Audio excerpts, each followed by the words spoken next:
Hello everyone, welcome to my YouTube channel और स्वागत है आप सभी का अनस्टॉपेबल क्लासेस में। इस वीडियो में देखने वाले हैं भारतीय संविधान के महत्वपूर्ण अनुच्छेद जो हर कॉम्पिटिटिव एग्जाम में पूछे जाते हैं। चलिए क्वेश्चन की ओर आगे बढ़ते हैं।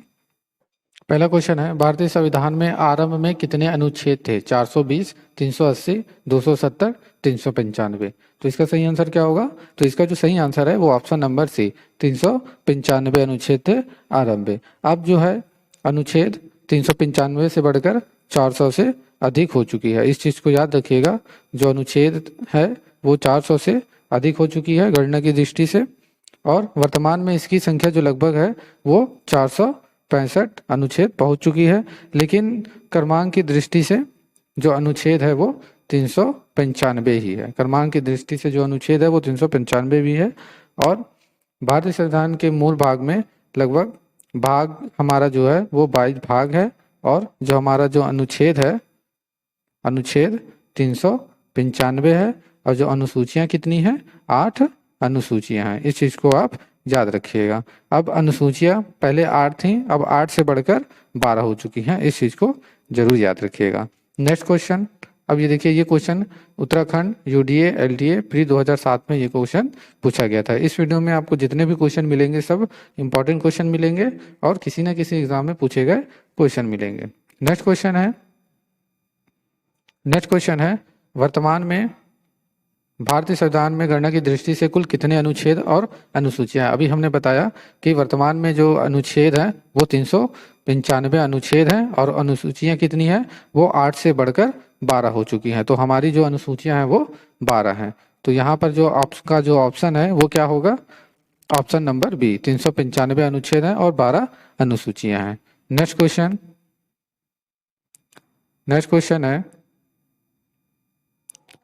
क्वेश्चन है, मूल भारतीय संविधान में कितने भाग, कितने अनुच्छेद और कितने अनुसूचियां हैं? वेरी वेरी इंपॉर्टेंट क्वेश्चन है। देखिए ये झारखंड पीसीएस वगैरह में ये क्वेश्चन पूछा गया है।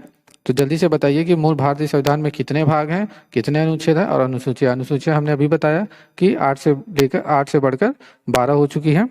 तो हमने बताया कि 395 अनुच्छेद हैं और भाग कितने हैं? 22 भाग हैं, और अनुसूचियां कितनी हैं? 8 अनुसूचियां। तो यहाँ क्रम वाइज पूछा गया, तो भाग कितने हैं? तो हमारा 22 भाग है। अनुच्छेद कितना है? 395 अनुच्छेद है, और अनुसूचियां कितना है? वो 8 से बढ़कर 12 हो चुकी है। तो इसका जो सही ऑप्शन है आपका वो क्या होगा? 22 भाग, 395 अनुच्छेद और 8 अनुसूचियां। तो आपका आंसर ए बिल्कुल सही है। नेक्स्ट क्वेश्चन है, भारतीय संविधान में शामिल है। तो क्या शामिल है? अभी हमने बताया कि 395 अनुच्छेद हैं, 22 भाग हैं और 12 अनुसूचियां हैं। तो इसमें से जल्दी से ऑप्शन बताइए कौन सा आंसर सही होगा। देखिए यहाँ पे ये क्वेश्चन पूछा गया है, 53, 55 बीपीएससी में ये क्वेश्चन पूछा गया। तो जल्दी से इसका आंसर बताइए क्या होगा। क्वेश्चन नंबर 5 का आंसर क्या होगा? तो ये जो क्वेश्चन नंबर 5 का आंसर है वो 395 अनुच्छेद, 22 भाग और 12 अनुसूचियां, यानी कि ऑप्शन नंबर ए करेक्ट है। नेक्स्ट क्वेश्चन है, मिलान कीजिए। सूची 1 को सूची 2 से सुमेलित कीजिए तथा सूची के नीचे दिए कोड के सही उत्तर दीजिए। तो पहला है नए राज्यों का गठन। ये किस भाग में दिया गया है? तो नए राज्यों का जो गठन है, याद रखिएगा, वो अनुच्छेद 3 में दिया गया है। इस चीज को याद रखिएगा, नए राज्यों का जो गठन है वो अनुच्छेद 3 में दिया गया है। और नागरिकता के बारे में भाग 2 में दिया गया है। नागरिकता के बारे में भाग 2 में दिया गया है, और मौलिक अधिकार के बारे में जो है वो भाग 3 के बारे में दिया गया है। भाग 3 में दिया गया है। इस चीज को याद रखिएगा, नागरिकता भाग 2 में दिया गया है और मौलिक अधिकार भाग 3 में दिया गया है। और जो आपका डी है, प्रशासनिक अधिकारण की स्थापना, ये कौन से भाग में है? ये भाग नहीं है, ये अनुच्छेद 323 ए में है। 323 ए में है। तो इसका जो सही सुमेलित है वो क्या होगा? नए राज्यों का जो गठन है वो अनुच्छेद 3 में दिया गया है, और नागरिकता जो है वो भाग 2 में दिया गया है, और मौलिक अधिकार जो है वो भाग 3 में है। भारतीय संविधान के भाग 3 में है। भारतीय संविधान के भाग 3 में दिया गया है। सॉरी, यहाँ पे गलत हो गया। नए राज्यों का जो गठन है वो अनुच्छेद 3 में दिया गया है और नागरिकता से संबंधित जो है वो भाग 2 में दिया गया है और जो मौलिक अधिकार है वो भाग 3 में दिया गया है। भारतीय संविधान के भाग 3 में दिया गया है और प्रशासनिक अधिकरण की जो स्थापना है वो भारतीय संविधान के अनुच्छेद 23A में दिया गया है। इस चीज को याद रखिएगा। तो इसका जो सही आंसर क्या होगा, इसका जो सही आंसर क्या होगा आप इसको बाद में देख लीजिएगा।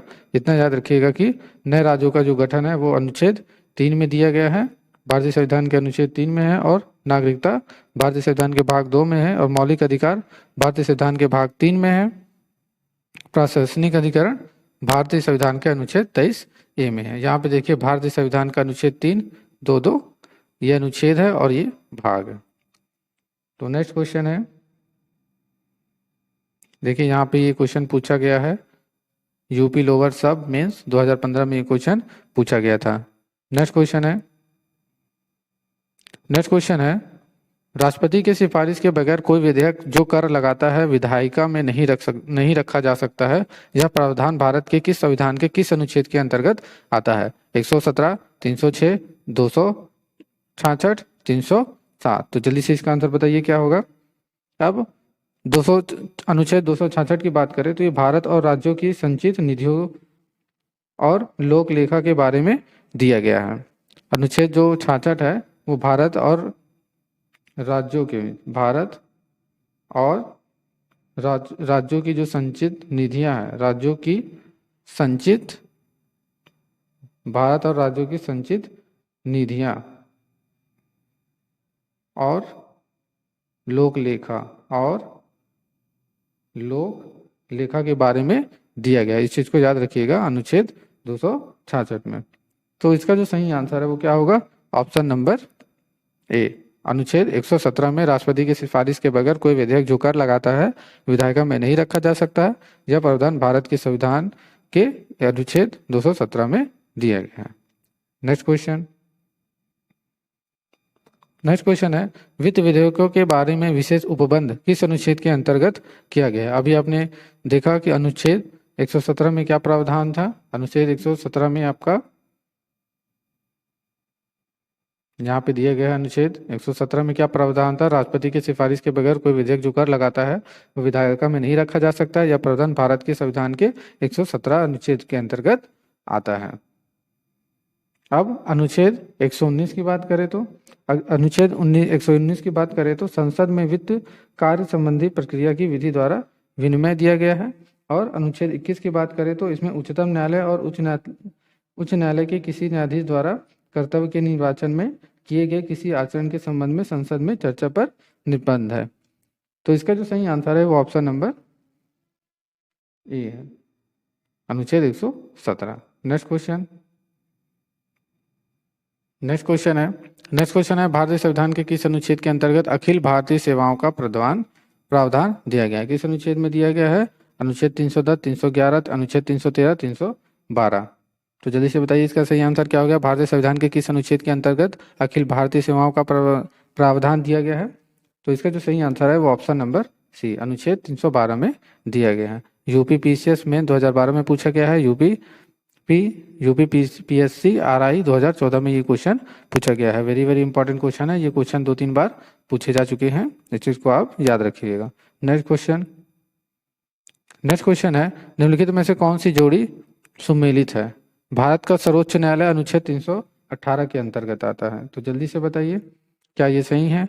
भारत का निर्वाचन आयोग अनुच्छेद 224 के अंतर्गत आता है, या फिर संघीय लोक सेवा आयोग अनुच्छेद 332 के अंतर्गत आता है, महाधिवक्ता अनुच्छेद 351 के अंतर्गत आता है? तो जल्दी से बताइए इसमें सही जोड़ी कौन सी है।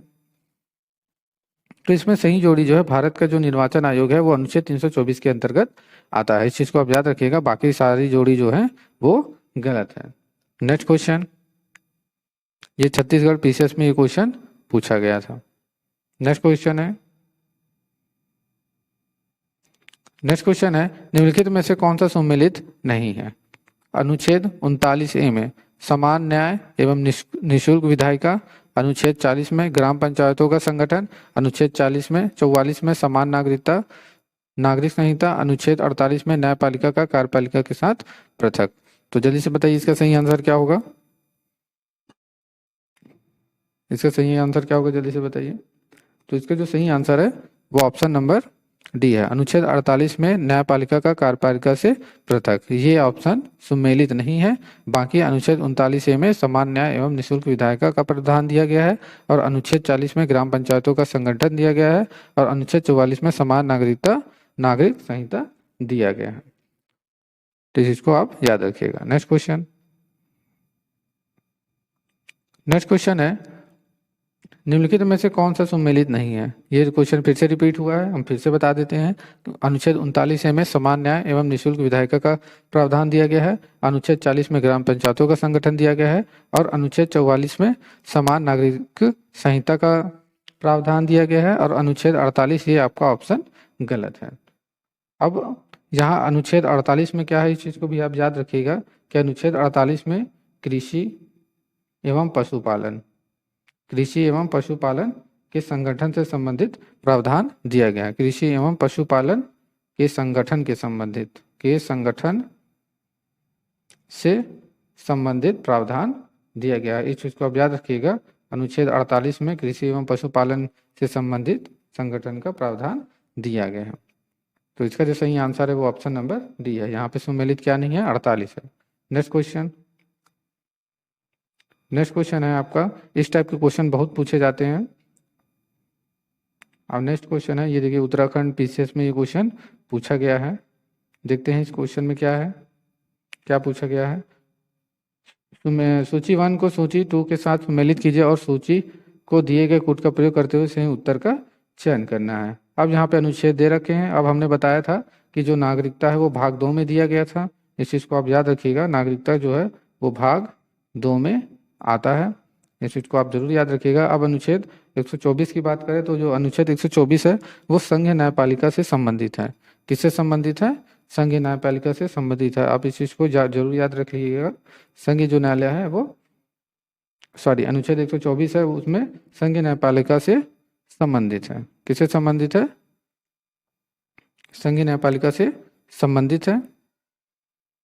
अब अनुच्छेद 5 की बात करें तो अनुच्छेद जो 5 है वो नागरिकता से संबंधित है।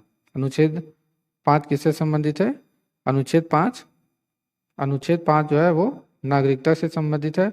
और नागरिकता किस भाग में दिया गया है, ये भाग 2 में दिया गया है। इस चीज़ को आप जरूर याद रखिएगा। अब अनुच्छेद 352 की बात करें तो अनुच्छेद 352 जो है वो आकस्मिक प्रावधान दिया गया है, यानी कि आपात का प्रावधान दिया गया। आकस्मिक प्रावधान, इस चीज को याद रखिएगा, जिसको आपात उपबंध कहते हैं। और अनुच्छेद 245 की बात करें तो अनुच्छेद 245 में विधायी शक्तियों का वितरण दिया गया है। विधायी शक्तियों का वितरण दिया गया, इस चीज को याद रखिएगा। अनुच्छेद 245 में विधायी शक्तियों का विवरण दिया गया। तो अनुच्छेद 224 में क्या दिया गया है, इसमें संघीय न्यायपालिका का प्रावधान दिया गया है। और अनुच्छेद 5 में नागरिकता से संबंधित दिया गया है, यानी नागरिकता भाग 2 में है। और अनुच्छेद 352 ये आकस्मिक प्रावधान दिया गया है। और अनुच्छेद 245 इसमें विधायी शक्तियों के वितरण के बारे में दिया गया है। तो इसका जो सही आंसर होगा, पहले का ए, दूसरे का बी, तीसरे का सी और चौथे का डी, यानी कि आपका जो ऑप्शन है वो ऑप्शन क्या होना चाहिए, ऑप्शन नंबर 1, 2, 3 ये होना चाहिए आपका आंसर। आपका जो सही आंसर है वो आपका ए है। नेक्स्ट क्वेश्चन है, इस वीडियो में जितने भी आपको क्वेश्चन मिलेंगे बहुत इंपॉर्टेंट क्वेश्चन मिलेंगे। ये किसी न किसी एग्जाम में क्वेश्चन पूछे गए थे, आप इसको जरूर याद रखिएगा, ये एग्जाम में फिर से आ सकते हैं। सूची 1 को सुमेलित करना है। अब बताना है कि सही उत्तर क्या है इसमें, अनुच्छेद 14। अब अनुच्छेद 14 की बात करें तो इसमें समानता का अधिकार दिया गया है। अनुच्छेद 14 में क्या दिया है, अनुच्छेद 14 में समानता का अधिकार दिया गया। अनुच्छेद 14 में क्या है, समानता का अधिकार, इस चीज को याद रखिएगा, समानता का अधिकार। अनुच्छेद 14 में क्या दिया गया है, समानता का अधिकार दिया गया है। और अनुच्छेद 36 में क्या है, अनुच्छेद 36 से लेकर 51 तक ये नीति निर्देशक तत्व हैं। इसमें इस चीज को आप जरूर याद रखिएगा। अनुच्छेद 36 से लेकर 51 तक नीति निर्देशक के तत्व का प्रावधान प्रावधान दिया गया है। नीति निर्देशक तत्व का प्रावधान दिया गया है। और अनुच्छेद 74 की बात करें तो अनुच्छेद 74 में मंत्रिपरिषद के बारे में दिया गया है, मंत्रिपरिषद के बारे में दिया गया है। और अनुच्छेद 368 संविधान संशोधन प्रक्रिया से संबंधित है। किससे संबंधित है? संविधान संशोधन प्रक्रिया, संविधान संशोधन प्रक्रिया से संबंधित है। इस चीज को याद रखिएगा, संविधान संशोधन प्रक्रिया से संबंधित है। अनुच्छेद 368 जो है वो संविधान संशोधन प्रक्रिया से संबंधित है। अब यहाँ पे मिलान करते हैं। हमने बताया कि जो अनुच्छेद 14 है वो समानता के अधिकार से संबंधित है, यानी कि पहला का आपका तीसरा है। और अनुच्छेद 36, हमने अनुच्छेद 36 से लेकर 51 तक, अनुच्छेद 36 से लेकर 51 तक हमने बताया था नीति निर्देशक तत्व से है। और अनुच्छेद 74 में क्या है? मंत्रिपरिषद के बारे में दिया गया है। और अनुच्छेद 368 जो है वो संविधान संशोधन की प्रक्रिया है। तो इसका जो सही आंसर क्या होगा आपने देख ही लिया होगा। इसका जो सही आंसर है वो ऑप्शन नंबर आपका डी है। इसका जो सही आंसर है वो आपका आंसर नंबर डी है। ये क्वेश्चन जो है वो यूपी पीसीएस प्री 2010 में क्वेश्चन पूछा गया था। वेरी वेरी इंपॉर्टेंट क्वेश्चन है, इस चीज को आप जरूर याद रखिएगा। नेक्स्ट क्वेश्चन है, इसमें भी आपको मिलान करना है। अब विधानता, नए राज्यों को शामिल करना, नए राज्यों को शामिल करना, ये किस में है? किस अनुच्छेद में है? यह अनुच्छेद 14 में है। इस चीज को याद रखिएगा। हमने पहले क्वेश्चन में ही बताया था कि नए राज्यों को शामिल करना अनुच्छेद 14 है।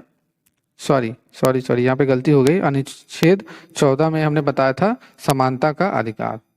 अनुच्छेद 14 में समानता का अधिकार का प्रावधान दिया है, समानता का अधिकार। इस चीज को याद रखिएगा, यहाँ पे गलती हो गई थी। अनुच्छेद 14 में समानता का अधिकार दिया गया है। और अनुच्छेद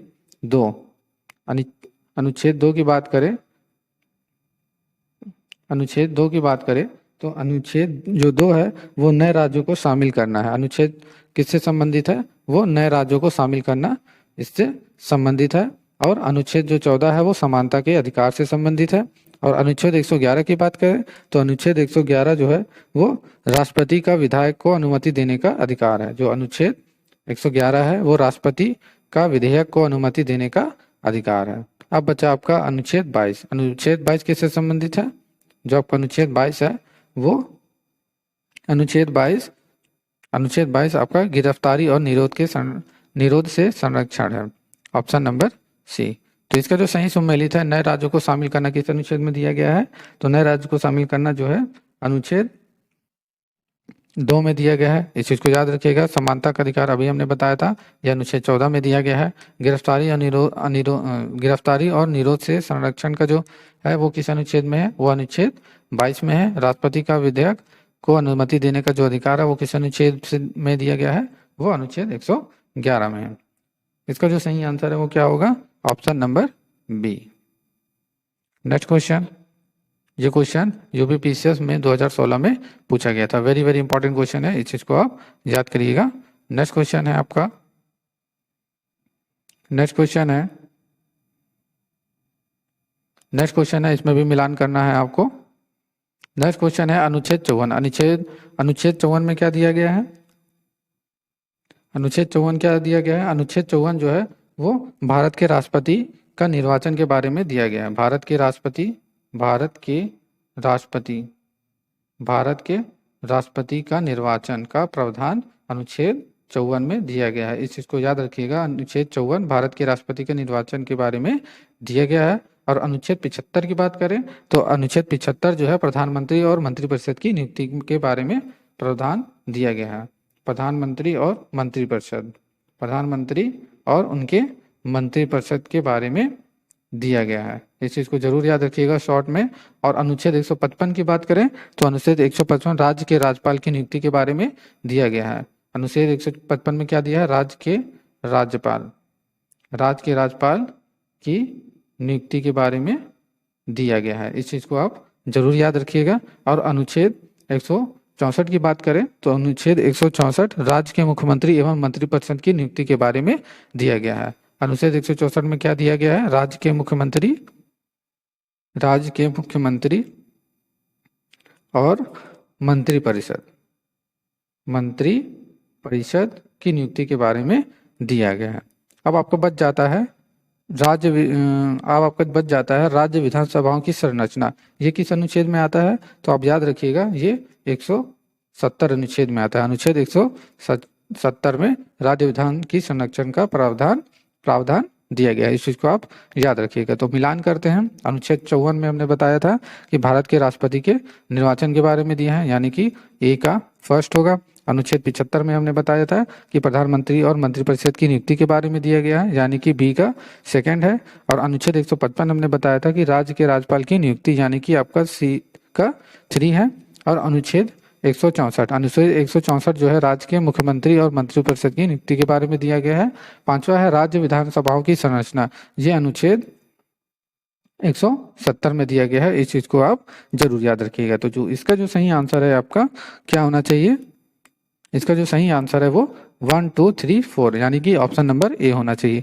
ये जो क्वेश्चन है वेरी वेरी इंपॉर्टेंट क्वेश्चन है। आईएएस प्री 2001 में पूछा गया, यूपी लोअर सब प्री 2002 में पूछा गया है और यूपी पीसीएस में 2005 में पूछा गया। ये क्वेश्चन कई बार रिपीट हो चुके हैं, आप इसको जरूर याद रखिएगा। ये most very very important question है। ये क्वेश्चन कई बार रिपीट हो चुके हैं। ये बड़े बड़े एग्जामों में रिपीट होते हैं। बड़े एग्जामों के आप क्वेश्चन याद कर लीजिए, तो छोटे एग्जाम के आपके जो क्वेश्चन है वो आप आसानी से कर ले जाएंगे। नेक्स्ट आपका क्वेश्चन है, फिर से इसमें आपको मिलान करना है। तो अब इसमें देखते हैं अनुच्छेद 61 में क्या दे रखा है। तो अनुच्छेद 61 में जो है राष्ट्रपति पर महाभियोग लगा सकते हैं। आप इस चीज को याद रखिएगा। अनुच्छेद 61 में राष्ट्रपति पर महाभियोग के बारे में दिया गया है। महाभियोग अनुच्छेद 61 में क्या दिया है? राष्ट्रपति पर महाभियोग के बारे में दिया गया। इस चीज को जरूर याद रखिएगा। और अनुच्छेद 67 खा में क्या दिया गया है? उपराष्ट्रपति को हटाने का प्रावधान दिया गया है। उपराष्ट्रपति को हटाने का प्रावधान दिया गया। इस चीज को याद रखिएगा। 61 में क्या दिया गया है? राष्ट्रपति पर महाभियोग लगाकर राष्ट्रपति को हम हटा सकते हैं। और अनुच्छेद 67 खा में क्या दिया गया है? उपराष्ट्रपति के हटाने का प्रावधान दिया गया है। अब नेक्स्ट आपका जो है अनुच्छेद 94 जो है वो स्पीकर को हटाने का प्रावधान दिया गया है। इस चीज को याद रखिएगा। अनुच्छेद 94 स्पीकर को हटाने का प्रावधान है। और अनुच्छेद 90 की बात करें तो अनुच्छेद 90 जो है वो राज्यसभा के सभापति को हटाया जा सकता है। राज्यसभा के उप सभापति को हटाने का प्रावधान दिया गया है। उपसभापति को हटाने का प्रावधान दिया गया। तो इस चीज को जरूर याद रखिएगा। तो अनुच्छेद 61 में हमने बताया था कि राष्ट्रपति पर महाभियोग लगा सकते हैं, यानी कि राष्ट्रपति पर महाभियोग लगा सकते हैं, यानी कि पहले का दूसरा है आपका। और दूसरा है अनुच्छेद 67 खा। हमने दूसरा बताया था कि अनुच्छेद 67 खा उपराष्ट्रपति को हटाने का प्रावधान दिया गया है। और अनुच्छेद 94 में क्या दिया गया है? और अनुच्छेद 94 में स्पीकर को हटाने को दिया गया है। और अनुच्छेद 90 में क्या दिया गया है? आपका अनुच्छेद 90 में राज्यसभा के सभापति को हटाने का प्रावधान दिया गया है। अब आपका है ये लास्ट क्वेश्चन था। इसके बाद एक और वीडियो आएगी जिसमें से सारे अनुच्छेद के क्वेश्चन होंगे। अगर आपको वीडियो अच्छा लगा हो तो लाइक, सब्सक्राइब, शेयर जरूर करें। वीडियो देखने के लिए धन्यवाद।